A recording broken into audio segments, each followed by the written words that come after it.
Happy New Year. Welcome to episode 7 of Forde Radio. We're flying into 2021 on not quite the crest of a wave, but it feels like all this COVID nonsense is kind of, we're used to it, we've adapted, we've pivoted, and we're going forward. Hopefully us Northerners will stay out of tier 4, but if we go into tier 4, hopefully we can be prepared and we can put things in place to make sure that we're not going to go mental or get really, really unhealthy. We've been through it before. Right, podcast, this is number 7. Thanks for all your support so far. Obviously, for me, it's going to take a bit of time to get good at these and to build up, but thanks for the feedback from everyone that's listened so far. Really appreciate it. So today is just a monologue. No guest today, just on the me and the mic.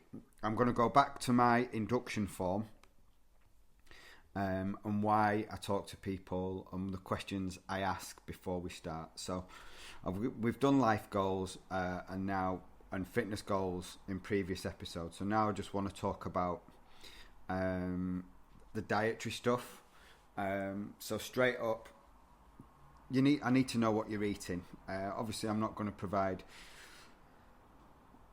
lots and lots of nutrition to people and tell them exactly what to eat. That's sort of a dietitian, and I'm not going to try and solve any problems with the nutritional support that I give, like medical problems. Yeah, I'm trying to get you eat healthier, and we're trying to get you achieving your goal, whether that's build muscle or fat loss, things like that. But yeah, we've got to be careful with telling you exactly what to eat for a certain reason, because we've got nutritionists with degrees and masters, and they have a much better idea of exactly what's going on. Although we're certainly on the line of knowing what's good for people. I've done my precision nutrition, which I did before my degree, so I'm certainly looking at topping up some kind of nutritional coaching qualification. If anyone wants to suggest a good one, that'd be useful. Obviously, level 2, higher level now.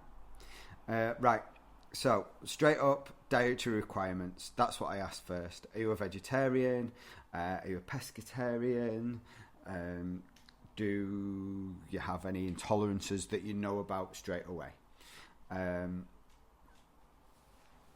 yeah, that sets a pattern. That sets what is going on your goals, and it sets out some boundaries for me, some rules that we know. Obviously, if you're a vegan, to be honest, if you come to me and you're a vegan, I'll probably pass you on to someone who's got some more experience with a vegan. As a vegan trainer, there are people out there who specialise in it a little bit more, but it's not something that I'm an expert in. So that's why I asked that straight away. Do I want to work with a vegan? It's not that I'm against veganism. It's that I'm not in a position to help guide a vegan through making better healthy choices in a wise way. I prefer people having a higher protein diet, which is often eggs, meat, fish, things like that. So that's why it's just easier. Just keep everything easy.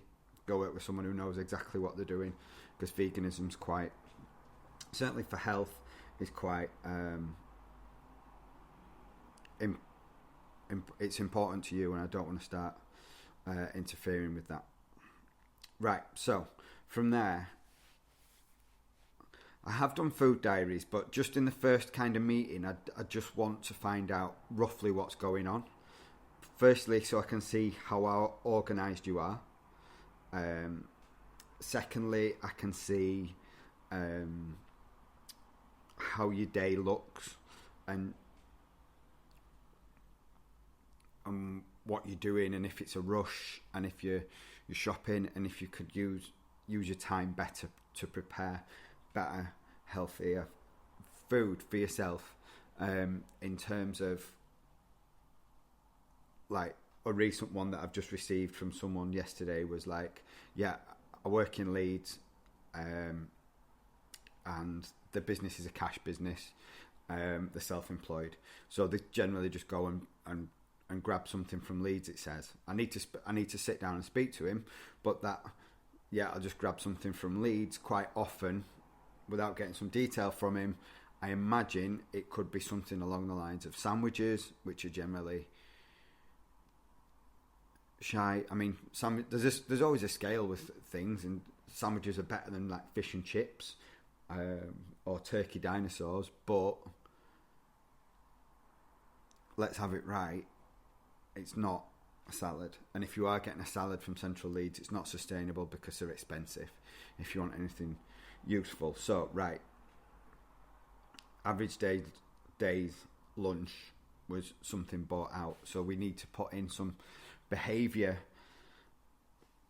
Some behaviours where he's taking in something healthy, or can we direct him towards a supermarket?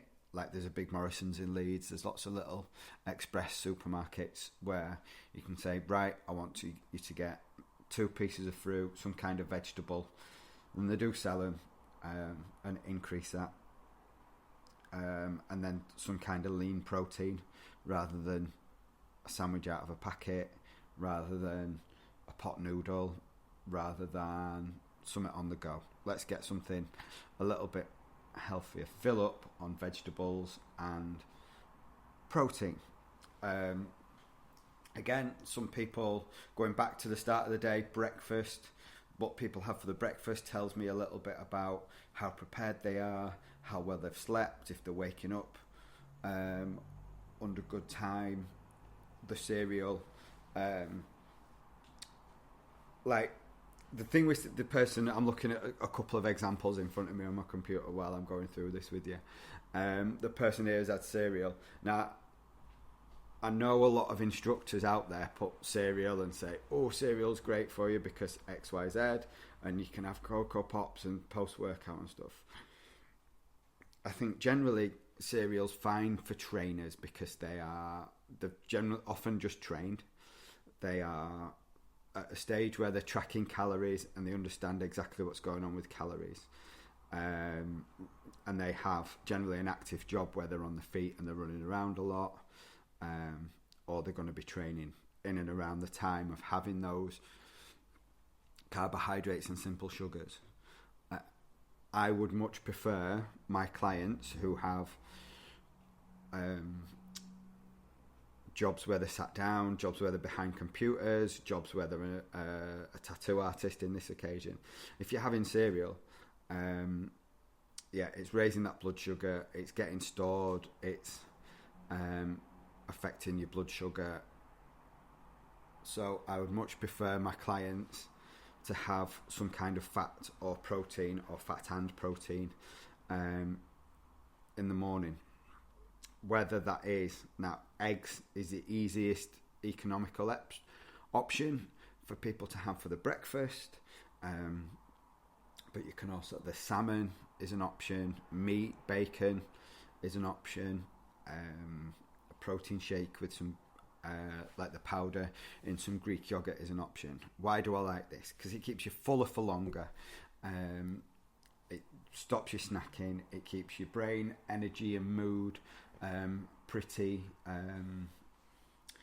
stable. We're not getting any more hunger pangs running up to lunchtime. So yeah, fats and protein, they fill you up, they keep your blood sugar balanced, they're more I find them relatively satisfying, so that you can actually get through to lunch without having that mid-morning snack, because quite often mid-morning snacks can be shite, and people have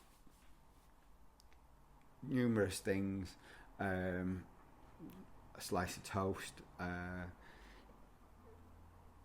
some kind of bar, some kind of chocolate, a bun, or even some kind of coffee, which might have a load of shitty milk in. So I want you to have a good solid breakfast that sets you up for the morning, that's not going to make you snack. That's exactly what we want there. Right, I've kind of done a bit of breakfast and a bit of lunch. I'm going to cap it there and come back to this later in the week, and we talk about the evening meal. You'll be surprised to find out the main fact about evening meal is everyone who fills in a PT form for me goes, yeah, I have either chicken or fish and vegetables. It's always a good tea. It's always a good tea. Now, that's what they say at the start. When it comes to the end, we will. All sorts of things come in the way, and they're not having the tea, and they're not having the grilled chicken as they say they're having. So, takeaway points today is I need to find out how organised people are, and I need to try and push people towards having some protein and fat in the morning to keep them going. Right, thank you very much. Thanks for listening. If you've got any feedback, let me know. I'm sure it's pretty easy to find me in the internet age. Number 7 wrapped up. Boom.